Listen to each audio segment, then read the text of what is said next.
Panginoon, please bless and protect my family. Panginoon, maraming salamat sa mga bagong blessings na hatid ng araw na ito.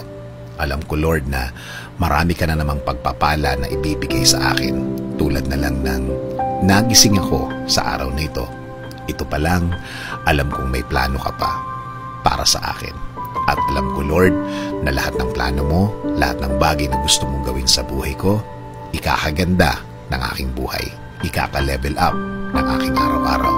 At alam ko din, Lord, na alam mo ang lahat ng nangyayari sa aking buhay.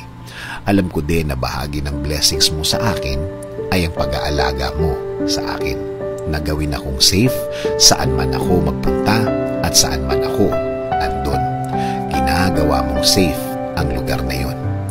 At alam ko, Lord, na since ikaw ang nangunguna ng aking buhay, alam kong patuloy mo akong i-guide